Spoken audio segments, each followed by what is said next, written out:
He was declared medically infertile by 3 different doctors. She was 58 years old and barren for 40 years. One night of violence that should have destroyed them both instead created twins that science said could never exist. When she vanished with his impossible children, the mafia boss who swore he could never father a child had to choose: hunt her down like an enemy, or become the man those miracle babies deserved. But redemption doesn't come easy when you've committed the unforgivable. Before we dive into this story of impossible miracles and brutal redemption, smash that subscribe button and turn on notifications. This journey goes places you won't expect, and you definitely don't want to miss what happens when medical science collides with divine intervention. Now, let me introduce you to the people caught in this impossible situation. Ha-Joon Choi had built an empire on certainty. Certainty in power, in fear, in the absolute control he wielded over Seoul's criminal underworld. Even when doctors told him he was infertile, damage from an infection in his 20s that left him completely sterile, he'd found certainty in that too. His daughter Ji-woo was his blood, his legacy, his proof that he could create something beyond destruction. Then the DNA test destroyed everything. Ji-woo wasn't his biological child. Her mother, Yeon-jin, had deceived him for 15 years, and when he demanded answers, 3 different fertility specialists confirmed the medical reality. Ha-Joon Choi could not father children. The swimmers just weren't swimming. In one night, drunk on rage and soju, feeling his identity disintegrate, he committed an act that would haunt him forever. He violated the one person who had never betrayed him, Madam Cynthia, the housekeeper who had served his home with dignity, who had prayed over his meals even when he mocked her faith, who had been more of a mother to Ji-woo than Yeon-jin ever was. Cynthia tried to survive the trauma in silence, but 6 weeks later, at a routine checkup for what she thought was stress-induced illness, an ultrasound revealed the impossible. She was pregnant. At 58 years old, after 40 years of confirmed barrenness, carrying twins from a man doctors swore was sterile. Medical science had no explanation. The doctors were baffled. But Cynthia understood with crystal clarity. This was either the cruelest miracle God had ever given, or a test of faith that would require everything she had left. Because Ha-Joon Choi didn't do miracles. He did violence, control, and possession. And if he discovered these impossible babies existed, Cynthia knew he would either claim them as proof of his virility or eliminate them to protect his reputation. So she did the only thing she could. She vanished. And when Ha-Joon found her letter, accompanied by DNA evidence proving the impossible, his search for her would force him to confront not just the woman he'd violated, but the God he'd spent 40 years denying. Ha-Joon Choi stood in the sterile conference room of Seoul's most exclusive private medical facility, staring at test results that had been triple verified by 3 separate laboratories. "There's no possibility of error," Dr. Kim Sang-hoon said carefully, his fingers steepled on the mahogany table. "The damage from the untreated infection you suffered in your mid-20s was extensive. Your sperm count is effectively 0. Motility is non-existent. Mr. Choi, you are completely, irreversibly infertile." The words should have landed like bullets. Instead, Ha-Joon felt nothing, a dangerous emptiness that preceded volcanic rage. "But I have a daughter," he said, his voice deadly calm. Dr. Kim's expression shifted to uncomfortable pity. "According to the DNA test you ordered, Ji-woo shares 0 biological markers with you. I'm very sorry, Mr. Choi, But the child you've been raising is not genetically yours. The mahogany table shattered under Ha-jun's fist. 3 hours earlier, everything had been different. Ji-woo had needed a blood test for a school medical form. Routine, simple. But when Ha-jun reviewed the results out of habitual caution, one detail had stood out like a neon sign. Blood type AB negative. Ha-jun was type O positive.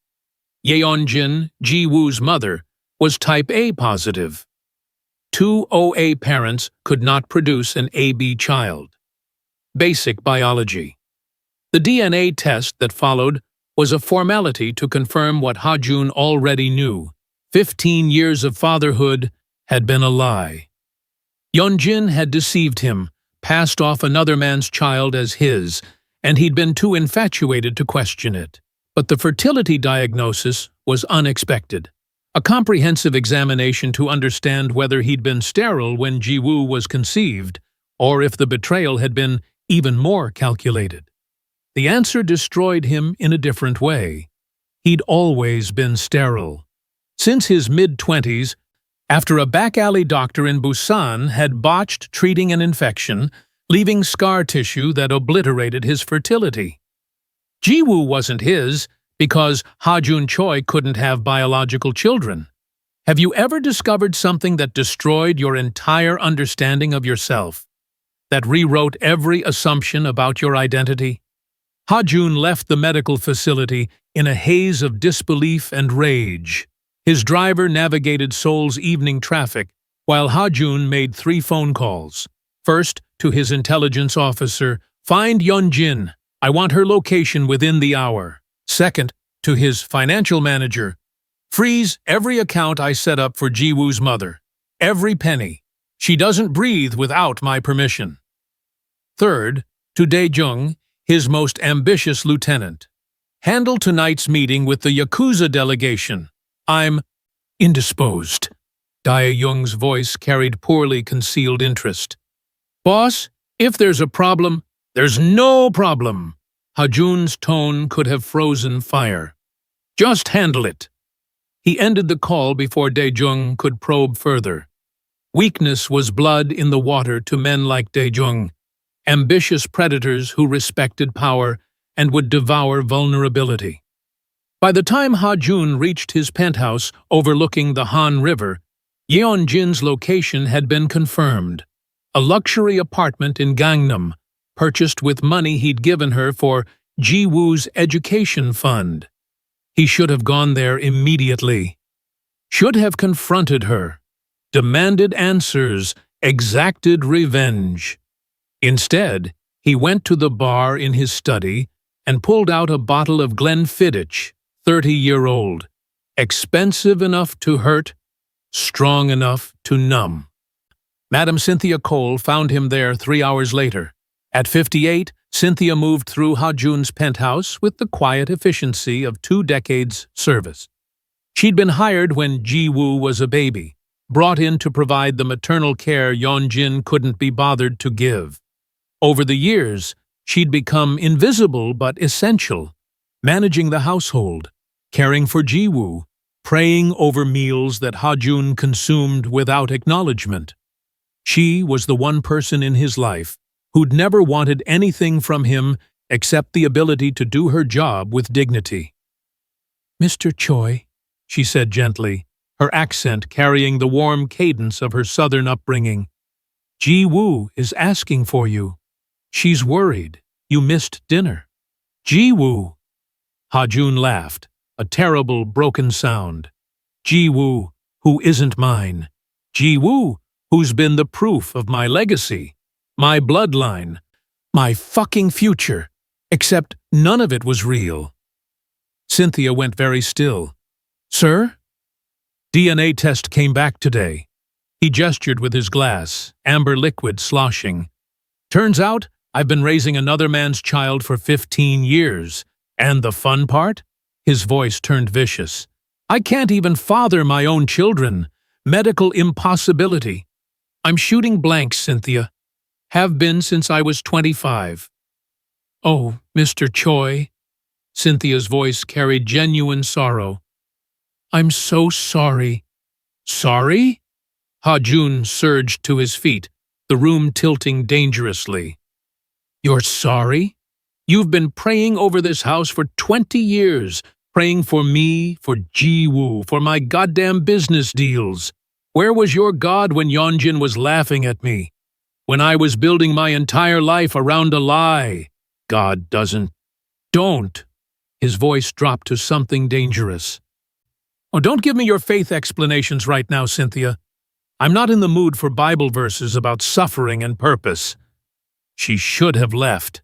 Any sensible person would have retreated from the rage radiating off him like heat from a furnace. But Cynthia had spent 20 years seeing past Ha-Jun's violence to the broken man beneath.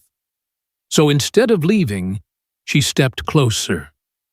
"Then I won't give you verses," she said quietly. "I'll just sit with you. Because that's what you do for family when they're hurting." The word family detonated something in Ha-Jun's chest. He moved without thinking, a cobra strike of violence born from pain. His hand closed around her wrist, jerking her close enough to smell the lavender soap she used, to see the sudden fear flash in her brown eyes. "Family?" he snarled. "You're not family, Cynthia. You're an employee, and right now I need—" He didn't finish the sentence. What happened next would become the moment Ha-Jun Choi's soul fractured irreparably. A line crossed that could never be uncrossed. A violation committed against the one person who'd shown him unconditional loyalty. When it was over, Cynthia lay on his study floor, her uniform torn, her faith shattered along with her body. Ha-Jun stumbled away, horror and self-loathing crashing through his drunken haze. "Cynthia, But she was already moving, gathering her torn clothing with trembling hands, her face a mask of trauma and disbelief. She didn't speak, didn't scream, didn't cry. She simply left. And Ha-Jun collapsed into his leather chair, staring at his hands as if they belonged to a stranger, and wondered if there was any coming back from what he'd just done. When you commit the unforgivable, is redemption even possible? Or are some actions so terrible that you're damned forever? 6 weeks later, Madam Cynthia Cole sat in Dr. Sarah Lim's OB-GYN office, staring at an ultrasound screen that made no medical sense. That's not possible," Cynthia whispered. Dr. Lim, a no-nonsense Korean-American physician in her 40s, adjusted the ultrasound wand and pointed to the screen. "I assure you, Mrs. Cole, it's very possible. You're approximately 8 weeks pregnant, with twins." The room tilted. Cynthia had come in because she'd been experiencing symptoms she'd attributed to trauma and stress, nausea, fatigue, emotional volatility. The attack had happened 6 weeks ago. She'd reported to work the next day with bruises hidden under long sleeves, had avoided Ha-Jun's presence as much as possible, and had been grateful when he'd left for a business trip to Busan. She'd been trying to survive, to process, to pray through trauma that had shattered her faith in ways she couldn't articulate. Pregnancy had never crossed her mind. "Dr. Lim, I'm 58 years old," Cynthia said, her voice shaking. "I went through menopause 12 years ago. I haven't had a period in over a decade. And I've been barren since I was 26. Ovarian cysts that destroyed most of my fertility." "I understand this is shocking," Dr. Lim said gently. "But the ultrasound doesn't lie.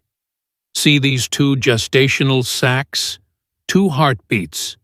Twins, approximately 8 weeks along, both developing normally." "But how? Geriatric pregnancy is rare, but not unheard of. Especially with modern..." "I was barren," Cynthia interrupted, her composure cracking. "My late husband and I tried for 15 years. Every specialist told us conception was impossible. I accepted it as God's will. I've spent 32 years knowing I would never carry a child." Dr. Lim pulled up Cynthia's medical history on her computer, her expression growing increasingly puzzled. "Your records confirm multiple ovarian cysts, scarring, and early-onset menopause at age 46. By every medical standard." She trailed off, staring at the ultrasound. "Mrs. Cole, I don't have a scientific explanation for this pregnancy. It shouldn't be possible." "Then how—" "Spontaneous ovarian function resumption, an undiagnosed egg reserve that somehow activated. Medical anomaly." Dr. Lim shook her head. "Honestly, if you were my patient showing this history, I'd be writing a case study for a medical journal. This is extraordinary." "What do you call it when the impossible happens? A miracle? A curse? Both?" Cynthia's mind wasn't on medical journals. She was calculating dates, understanding the terrible truth with crystalline clarity. 8 weeks ago. The night Hajun. Oh God. "Dr. Lim," Cynthia said carefully, "I need a paternity test, as soon as possible." The doctor's expression shifted, professional neutrality tinged with concern. "Of course, we can do a non-invasive prenatal paternity test using your blood and a sample from the potential father. Given your age and the high-risk nature of this pregnancy, we'd need to do it carefully, but just tell me what you need." 3 days later, Cynthia had her answer. The DNA analysis was unequivocal. Ha-Jun Choi was the biological father of both twins. A man 3 fertility specialists had confirmed was completely, irreversibly sterile, had somehow fathered children with a 58-year-old woman who had been medically barren for 3 decades. Medical science had no explanation. But Cynthia, broken, traumatized Cynthia, understood this for exactly what it was. God's most complicated miracle. She couldn't stay.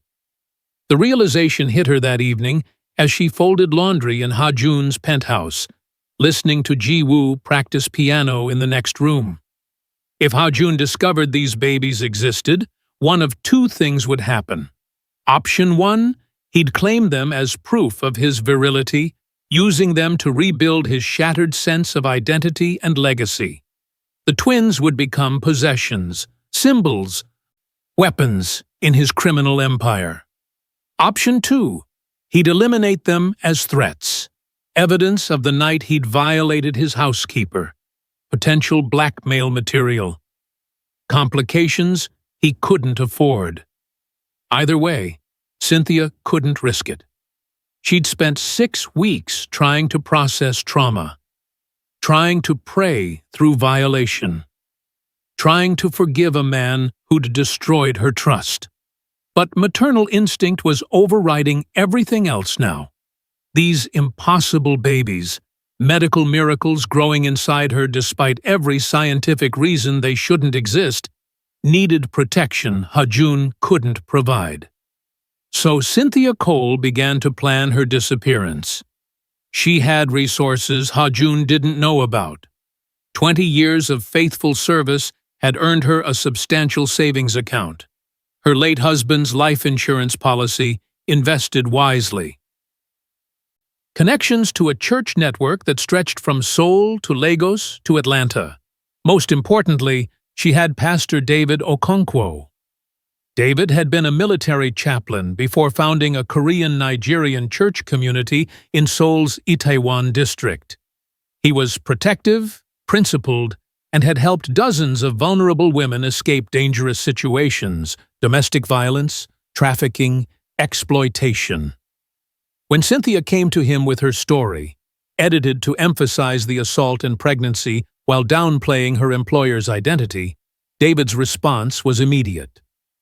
"We protect you," he said simply. "You and the babies. No one touches you." You have my word." "The father is powerful," Cynthia warned. "Dangerous. If he finds out—" "Then we make sure he doesn't find out until you're safe," David interrupted. "Sister Cynthia, you've served God faithfully for decades. These children are miracles. I don't care what any doctor says. Medical impossibilities happen because God doesn't follow our rules. And if He's given you these babies, He'll protect them." For the first time in 6 weeks, Cynthia felt hope. She left on a Tuesday morning. Ha-jun was in Busan negotiating territory disputes. Ji-woo was at school. The penthouse was empty except for the security guard, who barely glanced at Cynthia, leaving with her single suitcase. She'd worked there for 20 years. Her comings and goings were routine, but she left something on Ha-jun's desk, an envelope containing a letter explaining everything. DNA paternity test results, medical documentation of the impossible pregnancy, a request that he leave her alone. The letter was carefully worded, not accusatory, not vengeful, just factual. She acknowledged what he'd done, confirmed the pregnancy, and explained why she was disappearing for the safety of the children. She ended with words that would haunt Ha-jun for months. "I forgive you, Mr. Choi, because that's what my faith requires. But forgiveness doesn't mean I can stay and watch you destroy these miracles. God gave me these babies despite every medical reason they shouldn't exist. I have to believe He'll protect us from you until you become the man they deserve as a father. If such a transformation is even possible. I'll pray for you, as I always have, but from a distance where your darkness can't consume the light growing inside me. Cynthia." Ha-jun found the envelope 3 days later. He'd been in a foul mood since returning from Busan. The negotiations had gone poorly. Dae-jung was making increasingly obvious moves toward consolidating power, and Ji-woo had been distant since discovering the truth about her parentage.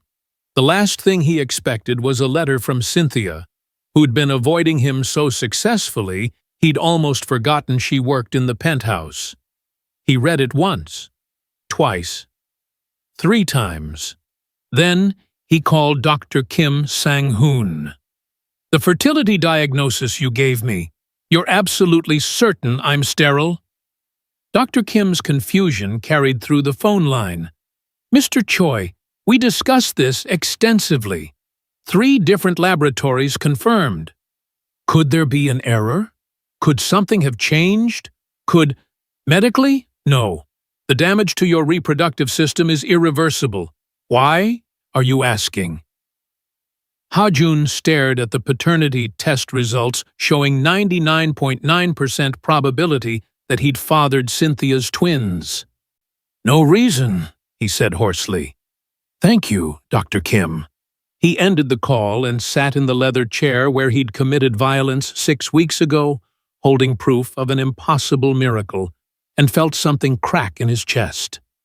When you're told something is impossible, and then it happens anyway, what does that mean? Divine intervention? Biological anomaly? Or something you're not ready to understand? Ha-jun Choi had built his empire on finding people who didn't want to be found. But Cynthia Cole had vanished more completely than any rival gangster or police informant ever had. Her bank accounts were closed, funds withdrawn in cash before she disappeared. Her phone was disconnected. Her few friends in Seoul claimed ignorance. Even the church she'd attended for 15 years had no record of where she'd gone. It was professional-grade disappearance, the kind that required planning and resources. Ha-jun hadn't realized Cynthia possessed. "She had help," Dae-jung observed, reviewing the surveillance footage from the penthouse. "Look at this. She takes only 1 suitcase. No hesitation, no looking back. Someone coached her on how to vanish." Ha-jun watched the footage with an expression carved from stone. Cynthia walking out of his life, carrying impossible children inside her, disappearing to protect them from their own father. "Find her," he said quietly. "Boss, with all due respect," Dae-Jung's tone carried barely concealed ambition. "Is this really a priority? We've got the Yakuza negotiations falling apart, the Busan crew making moves on our territory, and internal security issues. Do we really need to waste resources hunting down your housekeeper?" The silence stretched dangerously long. "Dae-Jung," Ha-Jun said softly, "those children Cynthia is carrying are my biological heirs.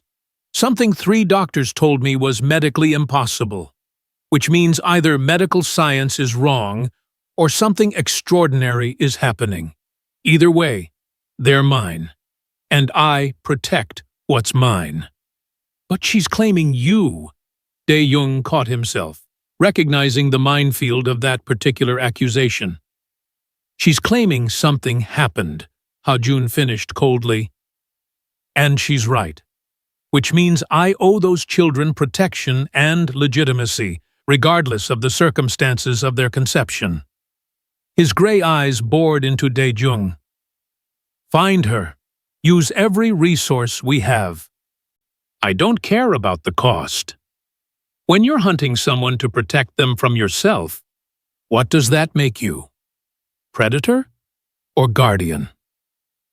But Dae-Jung saw opportunity in Ha-Jun's distraction. Internal power struggles had been escalating since word leaked about Ji-Woo's paternity. Some lieutenants questioned whether a man who couldn't recognize his own daughter wasn't his should lead the organization. Others saw vulnerability worth exploiting, and Dae-Jung saw a throne ripe for claiming. While Ha-Jun's organization searched for Cynthia, another crisis was erupting. Ji-Woo had overheard everything. 15 years old, emotionally devastated by learning her father wasn't biologically hers, she'd been eavesdropping outside Ha-Jun's study when he'd discussed Cynthia's pregnancy with his security chief. The woman who'd raised her, the surrogate mother who'd taught her to cook, helped with homework, prayed over her before sleep, had been violated by the man Ji-Woo called father. And now Cynthia was gone, pregnant, hiding from Ha-Jun's power. Ji-Woo's world shattered completely. She didn't confront Ha-Jun, she simply disappeared too. Walking out of the penthouse while security was changing shifts, using the emergency cash Ha-Jun had given her for kidnapping scenarios, taking a taxi to the one place she felt safe. Her biological mother Yeonjin's apartment. Yeonjin had been lying low since Ha-Jun discovered the deception. He'd frozen her accounts, revoked her access to Ji-Woo, and made it clear through intermediaries that if she approached his daughter, she'd regret it permanently. But when Ji-Woo showed up at her door, sobbing and terrified, maternal instinct, or opportunism, with Yeonjin, it was always hard to tell, took over. "Baby, what happened?" Yeonjin pulled her daughter inside, noting the expensive school uniform and the terror in her eyes. "He hurt Cynthia," Ji-Woo gasped between sobs. "Appa, Ha-Jun, he hurt her, and now she's pregnant, and he's hunting for her, and I don't know what to do." "Slow down. Start from the beginning."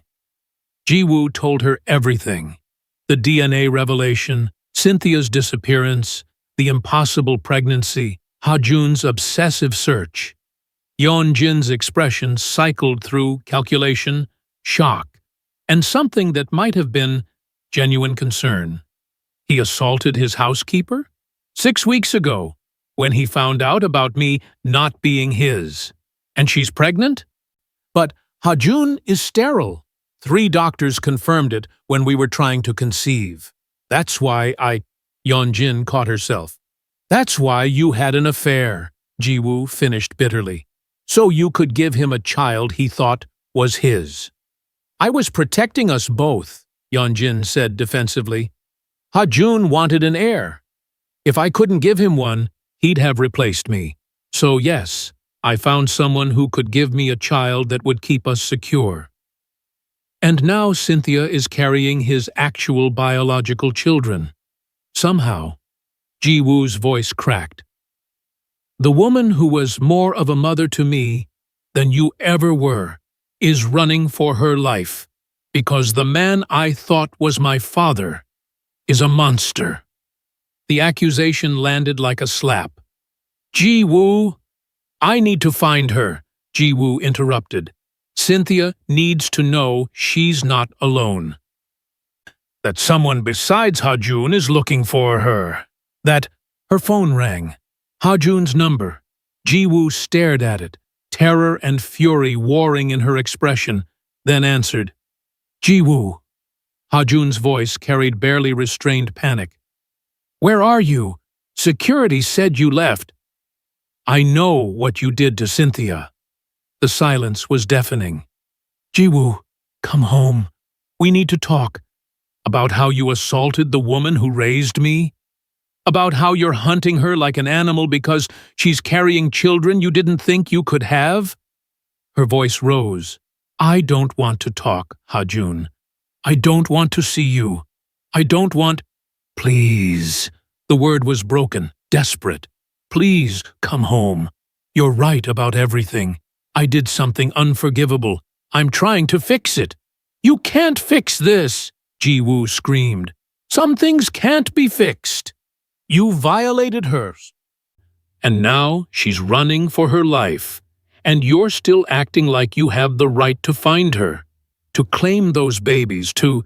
They're my children, Ha-jun interrupted, his voice raw. Medically impossible children. And yes, the circumstances of their conception were… He couldn't finish. But they exist. Against all scientific probability, they exist. And they deserve a father who what? Who will violate their mother and then hunt her down? Who will raise them in a criminal empire built on violence? Ji-woo's voice turned cold. You're not fit to be anyone's father. Not mine. And definitely not theirs. She ended the call. Ha-jun sat in his study staring at the phone, feeling the last piece of his identity crumble. His daughter, the girl he'd raised despite having no biological connection, had just rejected him completely. And she was right to do so. Pastor David Okonkwo's church occupied a converted warehouse in Itaewon, Seoul's most multicultural district. The Korean-Nigerian congregation was small but fiercely loyal. Immigrants, refugees, mixed-race families, and anyone seeking community outside traditional Korean churches that sometimes struggled with diversity. Cynthia had been there for 3 weeks, living in the church's residential facility designed for women in crisis. Her pregnancy was progressing normally. If anything, about a 58-year-old woman carrying twins from a sterile father could be called normal. Dr. Sarah Lim made house calls, monitoring the pregnancy with the fascination of someone witnessing medical history. The twins were developing perfectly, despite all probabilistic odds against their existence. Your blood pressure is good. The baby's heartbeats are strong. And honestly, Mrs. Cole, you're healthier than most 30-year-old pregnant women I see, Dr. Lim said during one examination. Whatever divine intervention is happening here, it's comprehensive. Cynthia placed her hand on her swelling abdomen. I still can't believe this is real. Believe it. You're about 16 weeks along now. We'll be able to determine gender soon if you want to know. I want to know everything about them, Cynthia said softly. Every detail. Because once they're born, I don't know how long I can keep them safe from their father. Dr. Lim's expression darkened. Has he found you? Not yet, but Pastor David says Ha-jun's people have been asking questions in nearby neighborhoods. He's searching. It's just a matter of time. How long can you hide from someone who controls an entire city's underworld? And what happens when he finally finds you? The answer came faster than anyone expected. Ha-jun discovered the church through sheer, determined investigation. A contact in immigration services noted that Cynthia had been sponsored for permanent residency by Pastor Okonkwo 10 years ago. A surveillance team confirmed regular financial support from Cynthia to the church.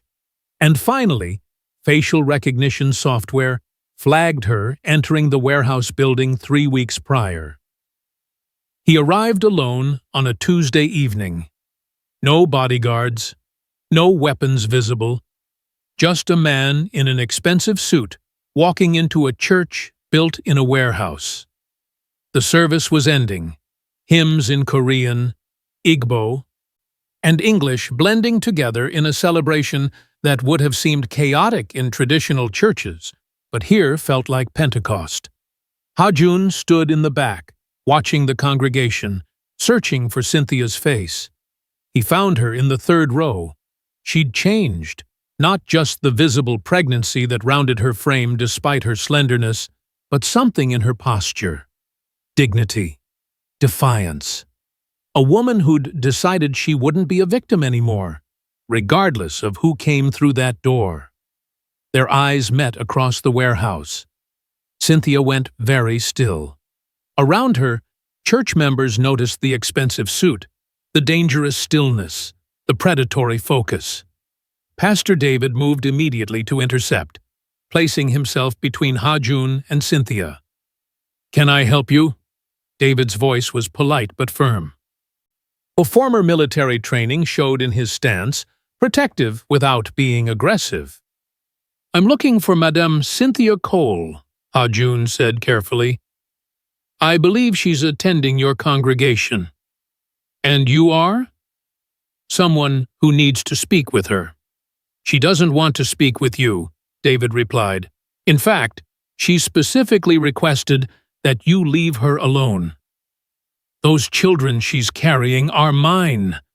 Ha-jun's voice remained controlled, but urgency bled through. "I have a right."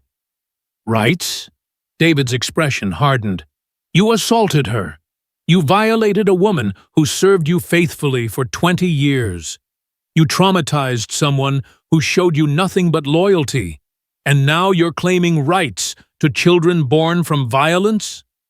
The congregation was listening now, the atmosphere shifting from post-service joy to protective fury. Ha-jun forced himself to breathe slowly. "You're right. About all of it. What I did was unforgivable. But those babies, medically impossible babies, exist despite every scientific reason they shouldn't. I need to ensure they're safe, provided for." "They're safe here," David cut him off. "Far from you. That's the entire point. I can give them everything. Everything except a father who didn't rape their mother," Cynthia's voice rang out. She'd stood, her hand resting on her swollen belly, her face a mixture of anger and devastating sadness. Around her, women from the congregation moved closer, a protective barrier of sisters who'd heard her story and vowed she'd never face her abuser alone. Ha-jun's carefully maintained control cracked. "Cynthia, please.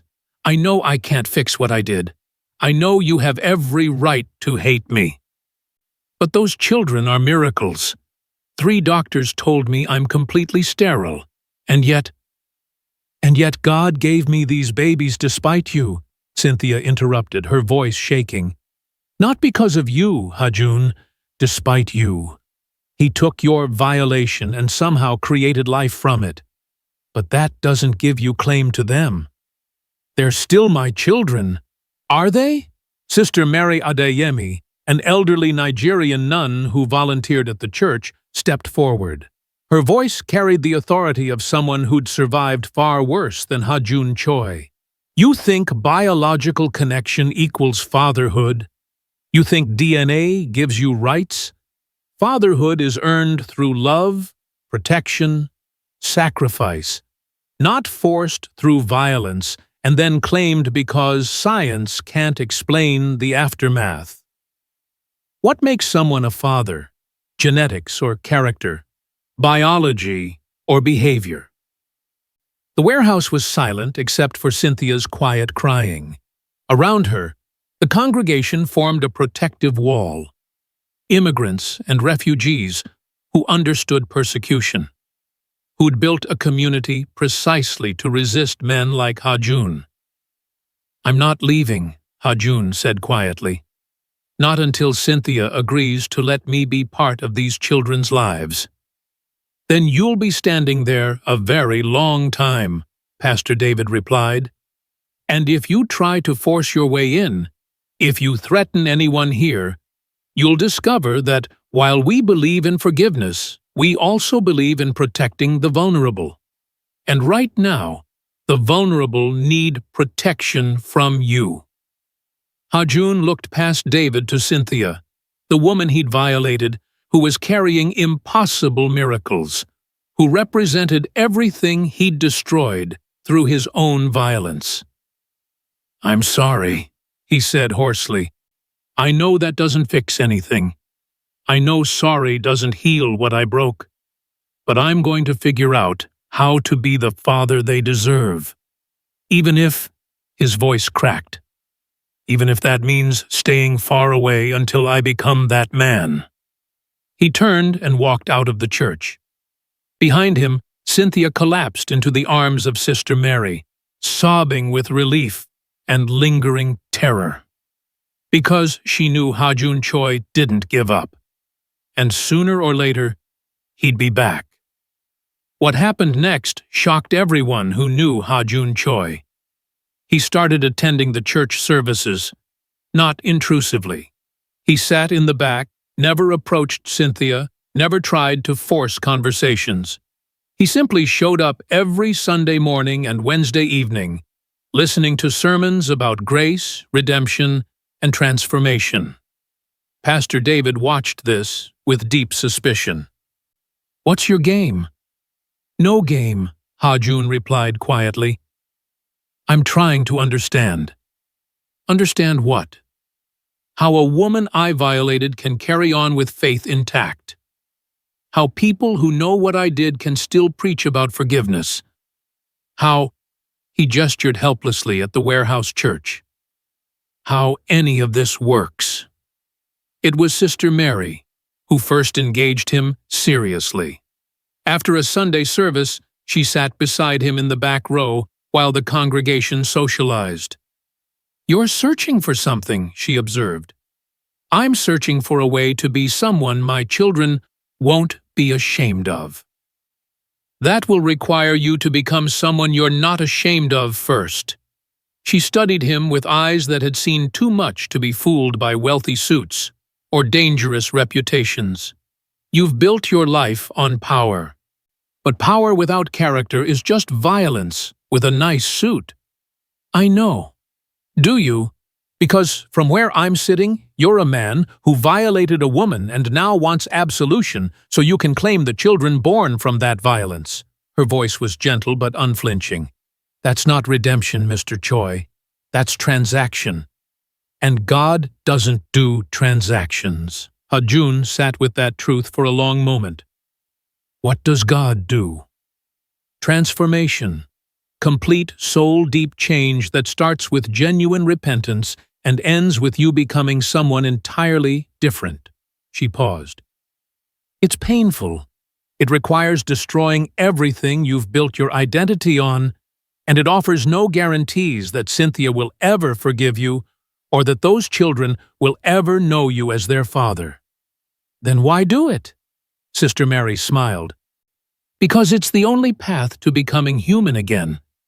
And right now, Mr. Choi, you're operating as a monster trying to convince everyone you're a man. Can monsters become human? Can the irredeemable find redemption? And if so, what does that transformation cost?" The words haunted Hajun for days, but something was shifting inside him, something that had cracked the night he'd read Cynthia's letter and shattered further with each rejection from Ji-woo, each protective barrier the church built. He was tired of being a monster. The transformation didn't happen overnight. It happened in small, painful increments. Week 1, Ha-jun attended his first recovery meeting for men dealing with violence and anger. Sitting in a circle with other broken men, he heard himself say aloud, "I raped my housekeeper. She's pregnant with my children. And I don't know how to fix what I destroyed."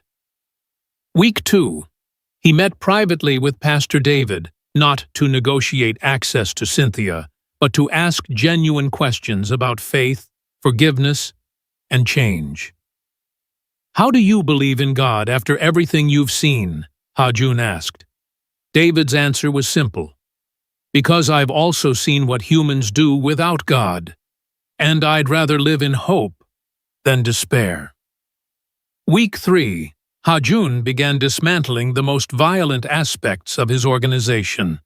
He ended the trafficking operations, shut down the loan sharking that destroyed families, and redirected resources toward legitimate businesses.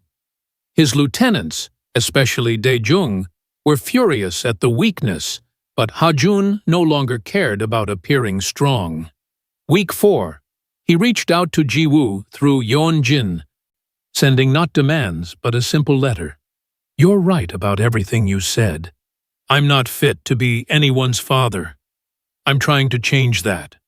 No expectations, no demands. Just letting you know I'm working on becoming someone you wouldn't be ashamed to be related to." Week 5, he met with Dr. Sarah Lim and set up a trust fund for Cynthia's medical care and the twins' future. No strings attached, controlled entirely by Cynthia, accessible whether he ever met the children or not. Small changes, incremental shifts. But Cynthia, watching from a distance through church members' reports, recognized something genuine in the transformation. Not because Ha-jun was performing redemption, but because he seemed willing to change even without guarantees it would earn him anything. "He's actually trying," Dr. Lim reported after Ha-jun's trust fund set up. "Not trying to buy his way in, not demanding access, just trying to be better." "Do you believe it?" Cynthia asked. "I believe transformation is possible," Dr. Lim said carefully. "Whether it's happening here, time will tell." Time did tell. 6 weeks into Ha-jun's transformation, Ji-woo showed up at the church. She'd been living with Yeon-jin but maintaining distance from Ha-jun. When she saw him at a Wednesday service, sitting in the back, singing hymns in heavily accented Korean, looking smaller somehow despite his physical presence, something in her chest loosened. After the service, she approached him. "Appa." Ha-jun turned, and his expression cycled through shock, hope, terror. "Ji-woo, I heard what you're doing. The changes, the therapy, She gestured at the church. "This? I'm trying." His voice cracked. "I know I destroyed everything, but I'm trying to be someone those babies deserve. Someone you deserve." "You hurt Cynthia. I know.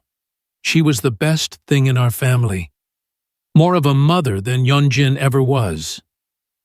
I know. And you violated her. I know." Ha-jun's face was carved with devastation. "I can't fix it, Ji-woo. I can only try to be different going forward." Ji-woo studied him. This man who'd raised her for 15 years, who'd taught her strength and ambition, who'd also destroyed innocence and trust. She saw both the monster and the struggling human, the past violence and the present transformation. "I'm still angry at you," she said finally. "I don't know if I'll ever fully forgive you, but—" she swallowed hard. "But I want to see you try. I want to believe people can change." Ha-jun pulled her into a hug. This daughter who wasn't his biologically, but had always been his in every way that mattered.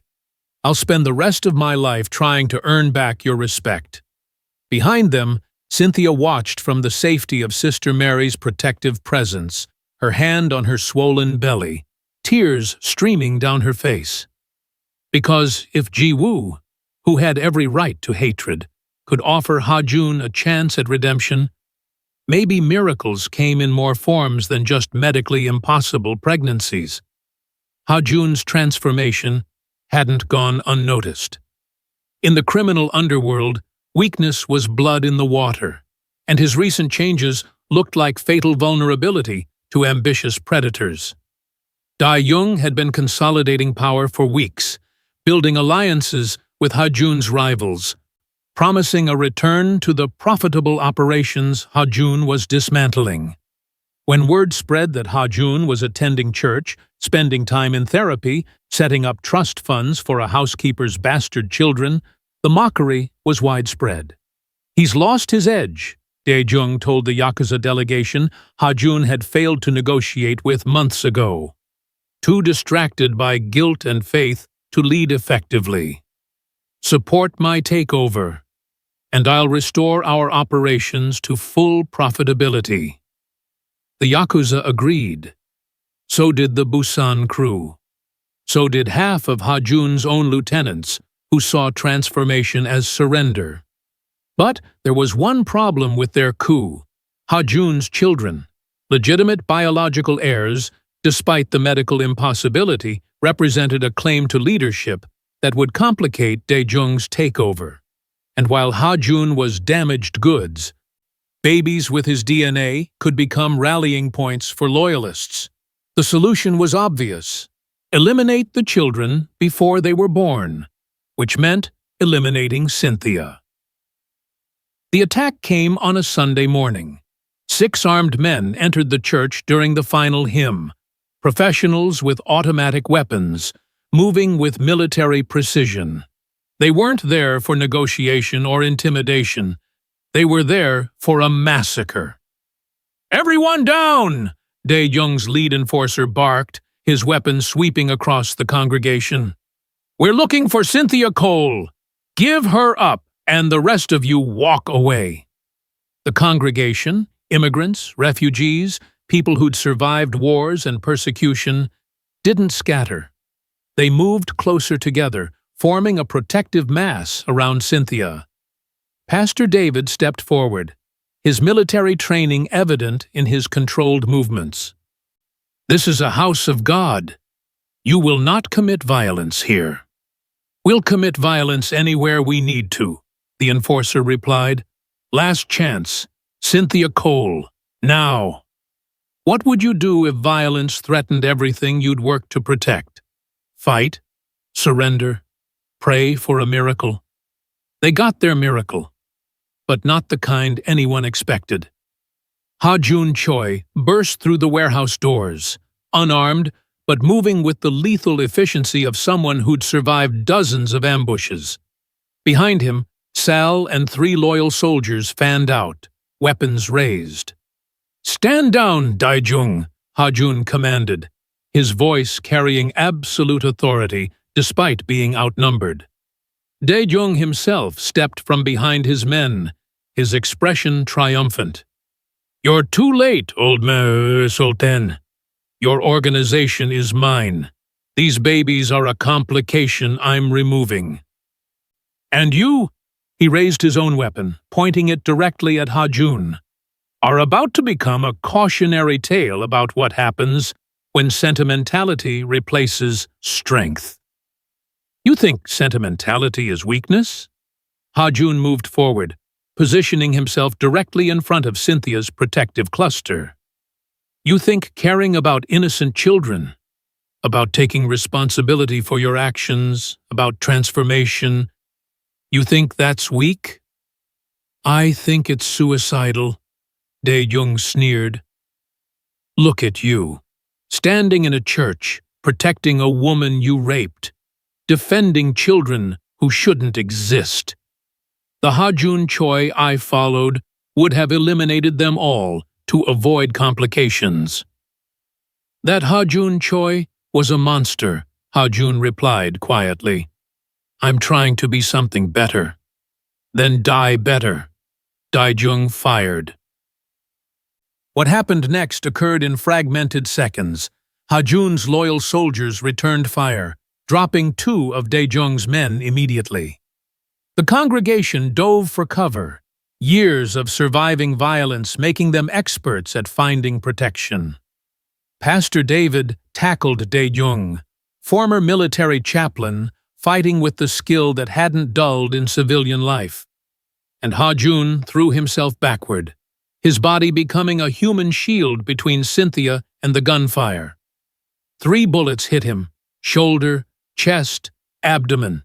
Each impact spun him like a puppet with cut strings.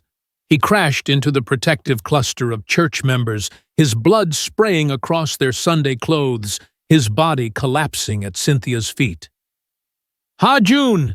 Cynthia's scream tore through the chaos. The gunfire stopped. Sal's team had neutralized or captured the attackers. Daejung lay unconscious, restrained by Pastor David's professional holds. The warehouse fell into shocked silence, and Cynthia dropped to her knees beside the man who'd violated her, who'd transformed himself trying to earn redemption, who'd just taken bullets meant for her and their impossible children. "Don't you dare die," she gasped, her hands pressing against his wounds. "Don't you dare take those bullets and then die and leave these babies fatherless." Ha-jun's eyes fluttered open, blood bubbling at his lips. "Protected them," he whispered, "both times. First I failed. This time you got shot 3 times, you idiot." Tears streamed down Cynthia's face. "Dr. Lim! Someone get Dr. Lim!" Sister Mary was already calling for an ambulance, her hands steady despite the violence. Around them, the congregation emerged from cover, checking for injuries, securing the scene. Ji-woo burst through the doors.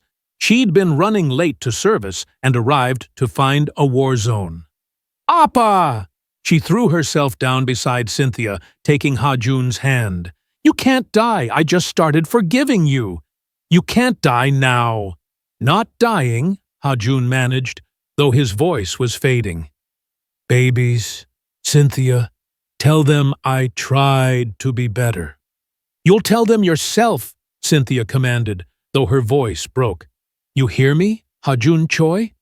You're going to survive this, and you're going to meet your children, and you're going to spend the rest of your life being the father they deserve." He smiled, weak but genuine. "Deal." Then his eyes closed. Ha-jun survived surgery, barely. 3 bullets removed, extensive internal damage repaired, blood transfusions measured in liters rather than pints. The surgeons gave him a 40% chance of survival. He beat those odds through sheer stubborn determination. But the trauma of the attack triggered something else. Early labor. Cynthia went into premature labor at 28 weeks, 12 weeks early, with twins who were medically miracles, but still desperately fragile at this gestational age. Dr. Lim performed an emergency C-section in the same hospital where Ha-jun lay in intensive care. The babies were born 7 minutes apart.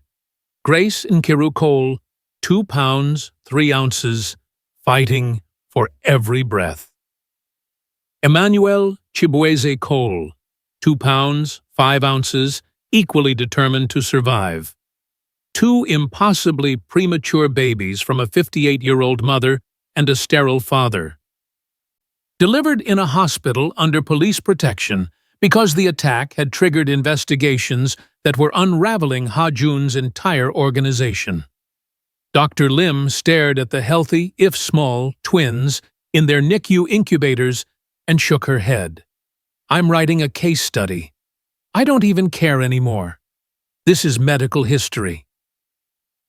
3 days later, Ha-jun woke from his medically induced coma. His first words were, "The babies?" Ji-woo sat beside his hospital bed, holding his hand. "Alive. Premature, but fighting. Grace and Emmanuel." "Grace and Emmanuel," he repeated, tears sliding down his face. She named them. She named them after what she hopes they'll bring you, Jiwoo said softly. Grace and God with us. Ha-jun closed his eyes. I don't deserve that. Probably not. But apparently, Cynthia believes in giving what people need rather than what they deserve.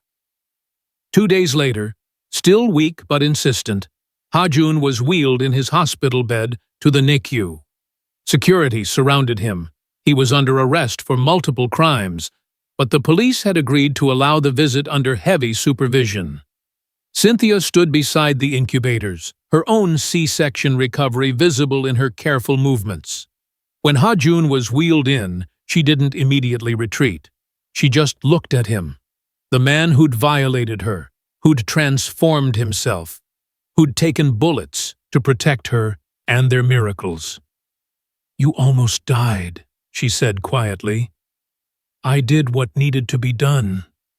You threw your body between us and gunfire. It was the least I could do after... His voice broke. After what I did to you. Cynthia moved to his bedside, her expression unreadable. Ha-jun, what you did was unforgivable. Truly, genuinely unforgivable by any human standard. I know. But I'm going to forgive you anyway. He stared at her in shock. Not because you deserve it, Cynthia continued, tears streaming down her face. Not because you've earned it. Not even because you took those bullets, though that helped. I'm forgiving you because holding on to hatred will poison me and poison these babies. They deserve better than being born into a legacy of violence and unforgiveness. What does forgiveness mean when the offense is unforgivable? Is it weakness or the hardest kind of strength? I don't know how to accept that, Ha-jun whispered. You accept it by living differently, by being the father Grace and Emmanuel deserve, by supporting them without demanding ownership.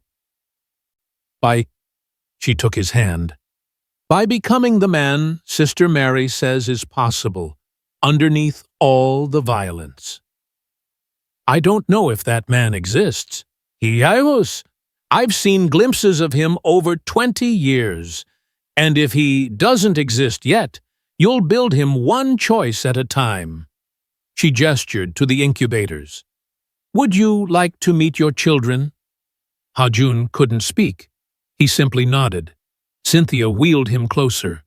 Through the clear incubator walls, he saw them, impossibly tiny, hooked to monitors and IVs, but alive, fighting, miraculous.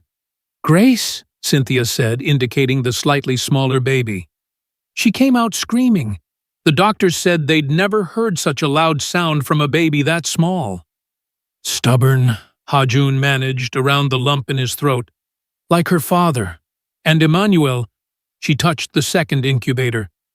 He's quieter, observant, but fierce when he needs to be. Also like their father.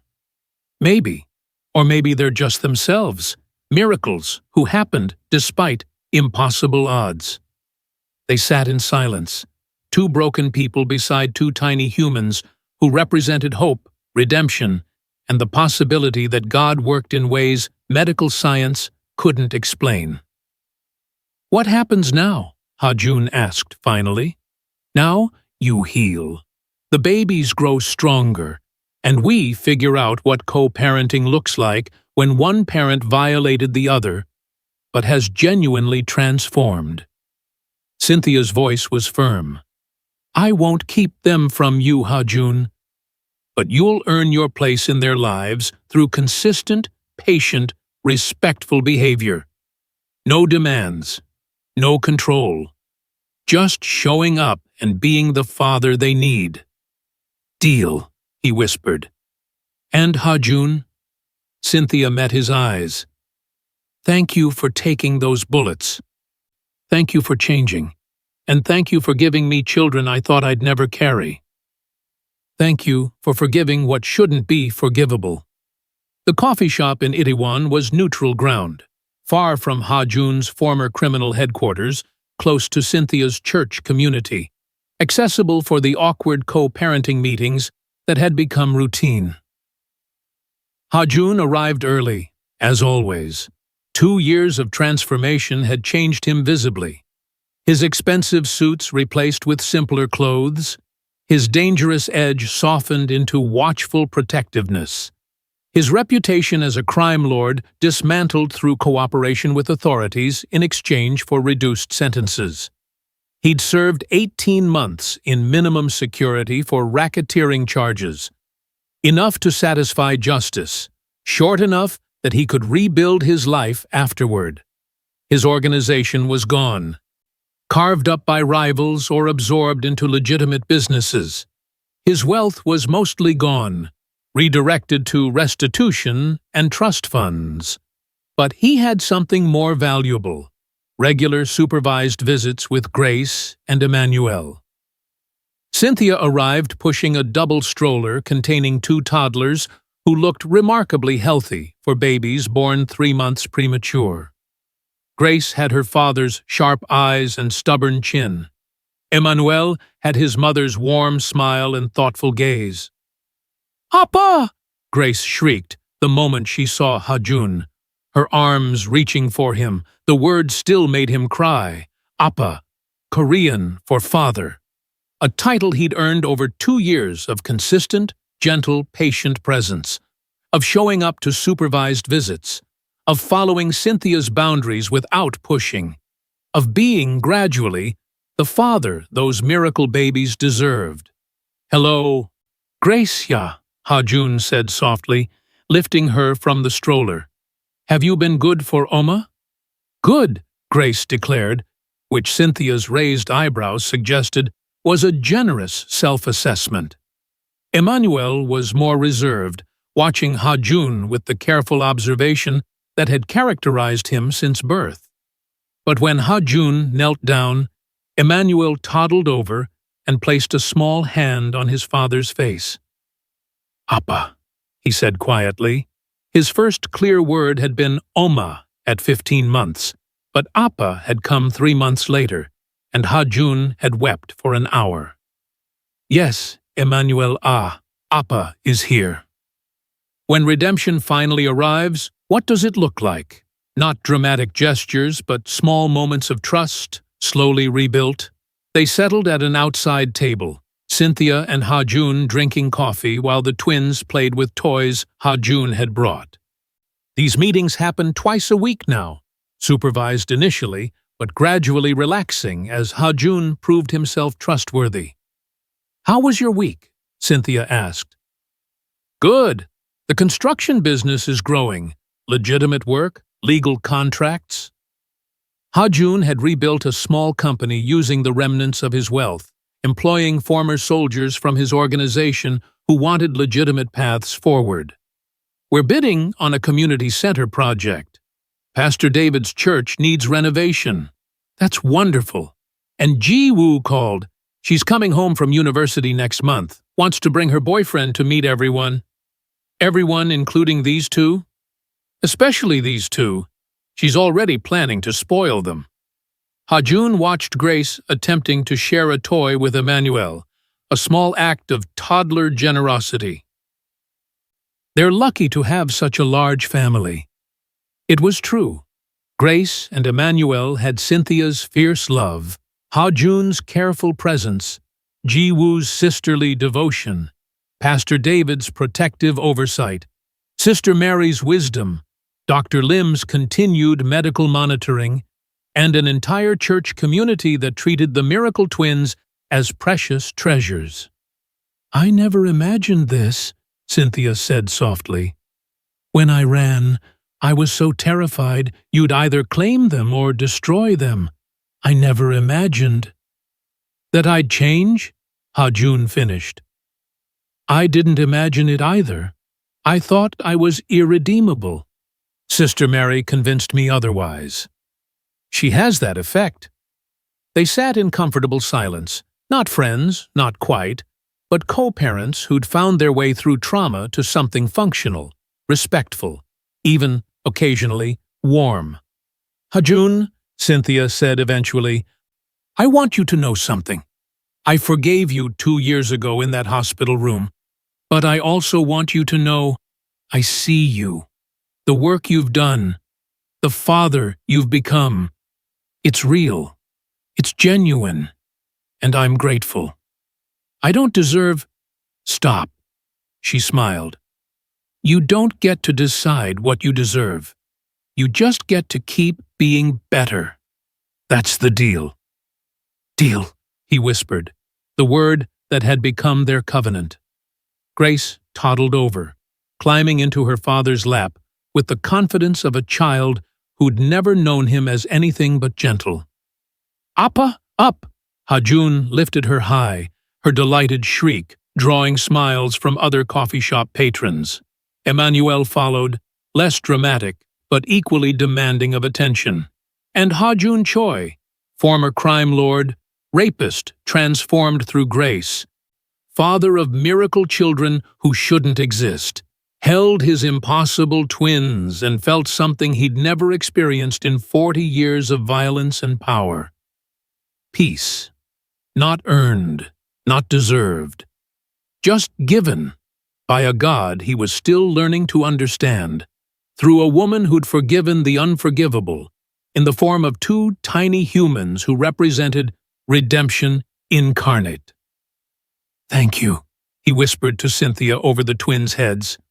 "Thank God," she corrected gently, "and keep being this man. They need you."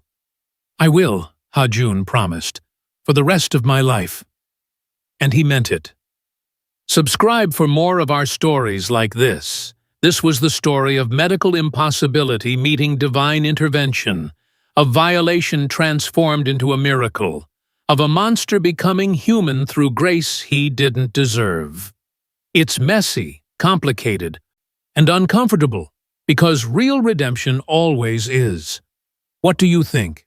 Can people truly change? Is forgiveness possible even for the unforgivable? Drop your thoughts in the comments below, and hit that subscribe button so you don't miss our next story about second chances, impossible miracles, and the power of transformation. Remember, grace isn't about deserving. It's about becoming. And sometimes the greatest miracles are born from the deepest wounds.